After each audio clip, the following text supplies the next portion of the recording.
आपण सुरुवात करूया आवश्यक साहित्यापासून. त्यानंतर स्वयंपाकाचे 3 मुख्य टप्पे, ग्रेव्ही, मसाला आणि पनीर, आणि शेवटी पाहूया डिश सर्व्ह करण्याची सर्वोत्तम पद्धत. चला तर मग सगळ्यात आधी पाहूया आवश्यक साहित्य, म्हणजेच आपल्या या डिशचा भक्कम पाया. शेफच्या भाषेत याला मिज एन प्लास म्हणतात बरं का. म्हणजे काय तर सगळी पूर्वतयारी. इथे आपण साहित्याची 2 मस्त भागांत विभागणी केली आहे. एका भागात आहे ग्रेव्हीचं साहित्य, जसं की कांदा, टोमॅटो, आलं, लसूण आणि हो सर्वात महत्त्वाचे 10-12 काजू.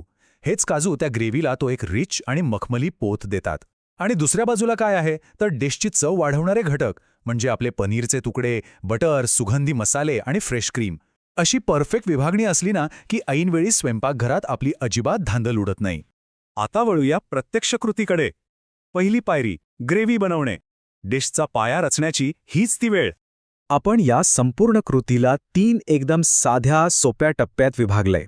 नंबर 1 ग्रेव्ही तयार करा, नंबर 2 मसाला तयार करा, आणि नंबर 3 पनीर घाला. बस इतकंच. कितीही नवशिके असलात ना तरी ही रचना डोक्यात ठेवली की काम एकदम सोपं होतं. प्रक्रियेची सुरुवात होते ती कढईत 1 चमचा तेल आणि 2 चमचे बटर गरम करण्यापासून. आता तुम्ही म्हणाल फक्त बटर का नाही, तर बटर उच्च तापमानावर लगेच जळू शकतं. म्हणूनच त्यासोबत थोडं तेल घालणं हे टेक्निकली खूप गरजेचं असतं. इथे कांदा, आलं आणि लसूण परतून घ्यायचंय. पण लक्ष द्या, हे एकदम लाल किंवा तपकिरी करायचं नाहीये, फक्त हलका गुलाबी रंग येईपर्यंतच परतायचंय. हा तोच अचूक क्षण असतो जिथे कांद्याचा उग्रपणा निघून जातो आणि त्याचा नैसर्गिक गोडवा बाहेर यायला लागतो. आता ही जादू बघा. कांदा गुलाबी झाला की त्यात कच्चे टोमॅटो आणि आपले काजू जातायत. हे टोमॅटो अगदी मऊ पडेपर्यंत, त्यांचा पूर्ण लगदा होईपर्यंत शिजवणं मस्ट आहे, कारण त्याशिवाय ग्रेव्हीला तो योग्य पोत मिळणारच नाही. आणि हो, इथे एक छोटीशी पण महत्त्वाची गोष्ट, हे मिश्रण पूर्णपणे थंड होऊ द्यायचं आणि मगच मिक्सरमध्ये वाटून त्याची एकदम गुळगुळीत पेस्ट करायची. गरम गरम वाटायला जाल तर मिक्सरमधनं सगळं बाहेर उडायची शक्यता असते, त्यामुळे इथे थोडा संयम नक्कीच हवा. मखमली ग्रेव्हीची पेस्ट तर तयार झाली. आता दुसरी पायरी, मसाला. इथूनच तर चवीचा खरा खेळ सुरू होतो. या टप्प्यात आपण चवीचे एकावर एक थर रचणार आहोत. त्याच कढईत पुन्हा ताजं बटर गरम करायचं आणि त्यात जिरे आणि 1 तमालपत्र फुलू द्यायचं. आहाहा, या खड्या मसाल्यांच्या फोडणीचा तो सुवास, भूक आपोआप वाढते की नाही. मग लगेचच त्यामध्ये मगाशी तयार केलेली पेस्ट म्हणजेच ग्रेव्ही टाकायची आणि 2-3 मिनिटं मस्त परतून घ्यायची. यामुळे ग्रेव्ही आणि बटर एकदम एकजीव होतात आणि चवीला एक वेगळीच खोली मिळते. यानंतर वेळ येते ती डिशचा रंग आणि तिखटपणा वाढवण्याची. यामध्ये आपण घालणार आहोत अर्धा चमचा हळद, 1 चमचा लाल तिखट, 1 चमचा धणे जिरे पूड आणि चवीनुसार मीठ. हे सगळे कोरडे मसाले त्या ओल्या ग्रेव्हीमध्ये अगदी एकरूप झाले पाहिजेत. आणि हे करताना गॅसची आच मध्यम किंवा मंदच असू द्या, नाहीतर मसाले करपतील आणि त्यांची मूळ चव निघून जाईल. आता जो नियम मी सांगणार आहे ना, मसाल्यातून बटर सुटेपर्यंत शिजवा, हा या संपूर्ण रेसिपीचा सुवर्ण नियम आहे. अगदी गोल्डन रूल. मसाल्यांच्या कणांमधून जेव्हा बटर किंवा तेल वेगळं होऊ लागतं ना, तीच खरी खूण असते की मसाले आता परफेक्ट शिजलेत. या प्रक्रियेत ग्रेव्हीमधलं पाणी बाष्पीभवनाने उडून जातं आणि फक्त ते चविष्ट तेल शिल्लक राहतं. जर तुम्ही इथे घाई केलीत तर ग्रेव्हीला कच्ची चव लागू शकते, त्यामुळे टेक युअर टाईम.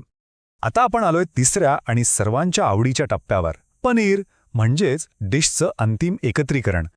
या मस्तपैकी शिजलेल्या मसालेदार ग्रेव्हीमध्ये आपले 200 ग्रॅम पनीरचे चौकोनी तुकडे अगदी हलक्या हाताने सोडायचेत. जर तुम्हाला ग्रेव्ही खूप घट्ट वाटत असेल तर या क्षणी अगदी थोडंसं गरम पाणी घातलं तरी चालतं. पनीर घातल्यावर ते फक्त 3 ते 4 मिनिटं एकदम मंद आचेवर शिजू द्यायचं.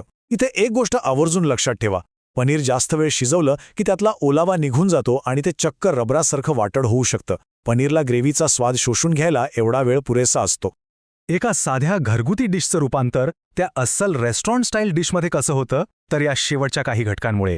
यात आता आपण घालणार आहोत थोडासा गरम मसाला, दोन्ही हातांवर छान चुरगळून टाकलेली सुगंधित कसुरी मेथी आणि 2 चमचे एकदम फ्रेश क्रीम.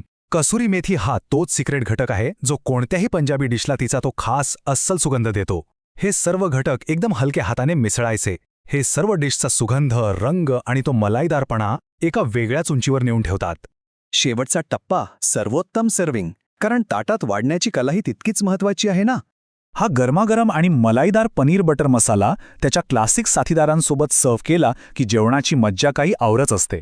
मग ते गरमागरम लसूणी नान असो, तंदुरी बटर रोटी असो, मस्त पापुद्रे सुटलेला लच्छा पराठा असो किंवा मग सुगंधी जिरा राईस, यातला कोणताही पर्याय ह्या डिशसोबत एकदम परफेक्ट मॅच होतो.